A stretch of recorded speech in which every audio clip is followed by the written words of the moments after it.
Bapak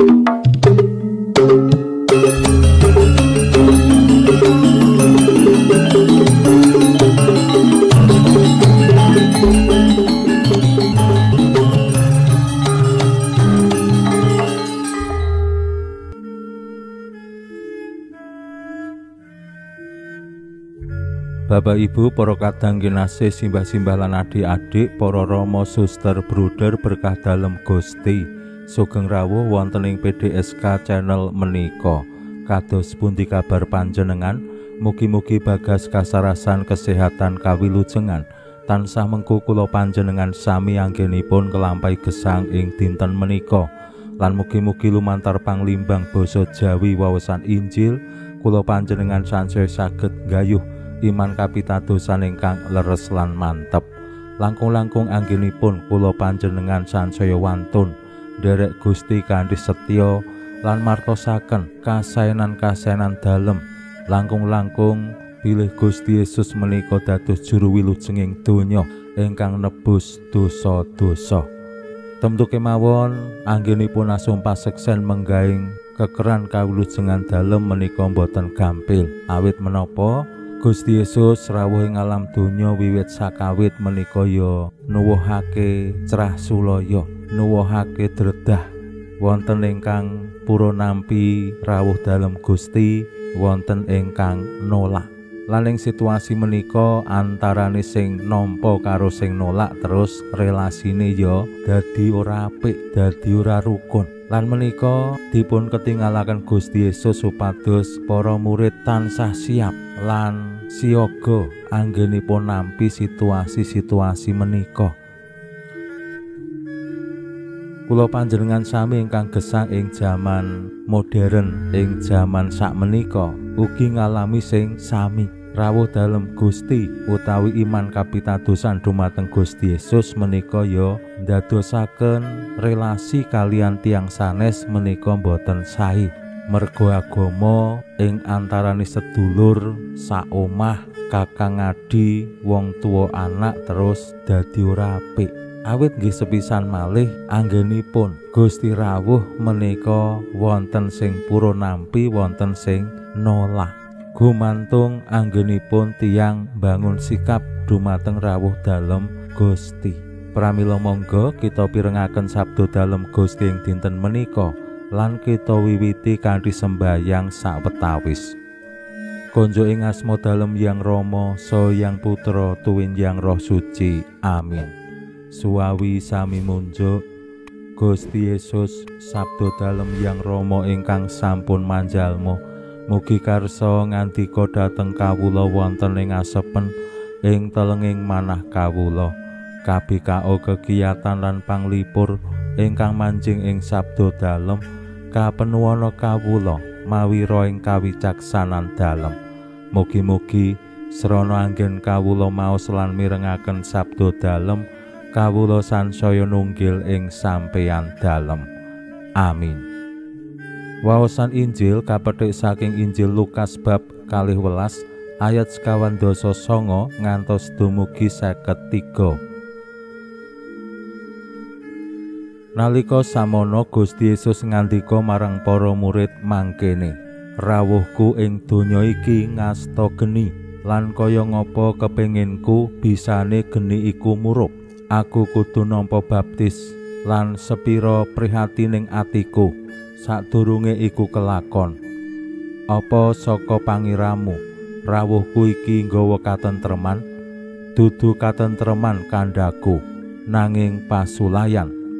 Jalaran wiwit samengko bakal timbul pasulayan antarane wong 5 sing tunggal saomah, 3 mungsuh 2 lan 2 mungsuh 3. Wong-wong bakal padha pasulayan, bapa mungsuh anak lanang mungsuh bapa, ibu mungsuh anak wadon lan anak wadon mungsuh ibune.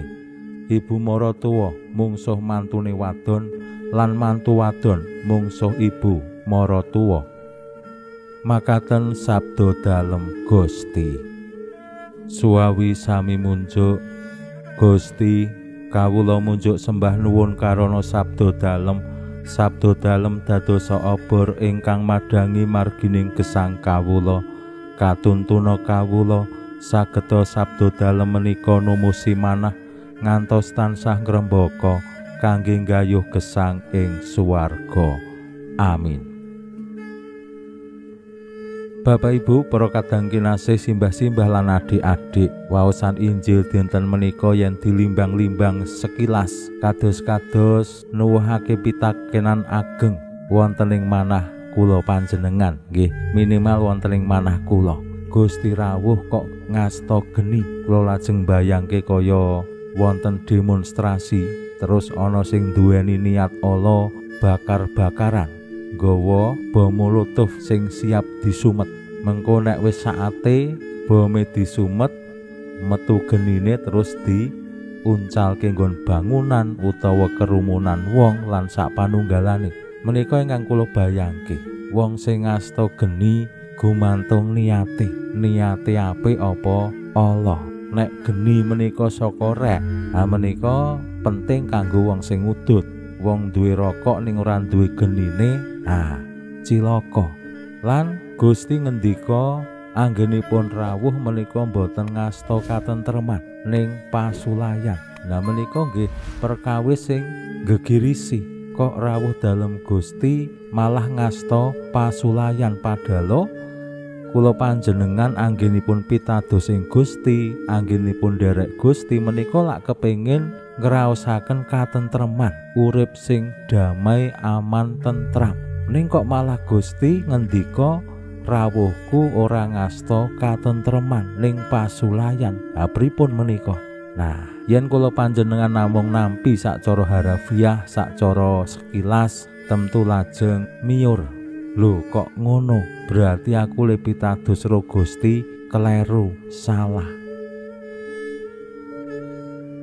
Ingkang dipun ngendikaken Gusti Yesus menika sakjatosipun paring pitedah dumateng para murid, dumateng kula panjenengan sami yen anggenipun kula panjenengan derek Gusti menika tansah dikuyo-kuyo, tansah dicecenggring, tansah dibuli, tansah dianggep mungsuh tumraping tiang-tiang sanes. Awit Gusti Yesus piyambak anggenipun rawuh ing alam donya menika boten sedaya tiyang seneng kalian Gusti, boten sedaya tiyang purun nampi Gusti, lan sapirangan utawi kathah ugi ingkang nolak Gusti Yesus. Pancen mbok menawi sekilas tiang-tiang menika sami kasengsem merga pangiramiram dalem Gusti, ning pranyata endinge kula panjenengan saged emut malih Gusti didhawuhi hukum kisas, Gusti disedani kanthi ina. Merga nggih tiang-tiang menika boten gadahi katentreman, tiang-tiang menika sami golek pasulayan. Wonten ing gesang kula panjenengan kadangkala ya nemai tiang-tiang sing fanatik banget, sing bisane mung nyalahke agama liya, sing bisane mung elek-elek agama liya, sing bisane mung nganggep agamane dhewe kuwi luwih bener lan meksa wong liya supaya ngakoni, saengga sing beda agama, sing beda aliran terus dianggep salah, dianggep kleru, dianggep sesat. Lan menika wonten ing sejarahing para murid dalem Gusti pasamuan suci, kula panjenengan asring banget nemai para murid dikersakake supados ampun panik, ampun lajeng mundur, ampun lajeng miyur. Awit Gusti piyambak sampun ngadepi lan para murid kaajak supados siap siaga, tansah waspada yen ngalami ingkang nate dipun alami dening Gusti Yesus. Mila ingkang dipun betahaken lajeng nggih kasetyan, ingkang dipun betahaken nggih komitmen, ampun ngantos merga rasa sing ora sae kalian tiang sanes, merga ora rukun karo maratuwa, karo tiang sepuh, karo sedulur, terus awake dhewe dadi miyur. Lan menika sing kadangkala kalampah, yen awake dhewe dadi wong Katolik terus disingkiri sedulur-sedulure awake dhewe bisa bertahan apa ora? Kadangkala terus ora wani bertahan. Apa meneh awake dhewe anggone urip menika sinengkuyung dening tiang-tiang sanes, dening sedulur-sedulure awake dhewe. Nek wis diancam soal ekonomi, nah awake dhewe terus ora bisa setya. Pinuji Allah sakmenika sarta ing salami-laminipun. Salam sehat, salam bahagia, salam katentreman. Lan mugi-mugi lumantar panglimbang dinten menika kula panjenengan tansah jinangkung ing berkah dalem Gusti ingkang Maha Kuwasa, Hyang Rama saha Hyang Putra tuwin Hyang Roh Suci. Amin.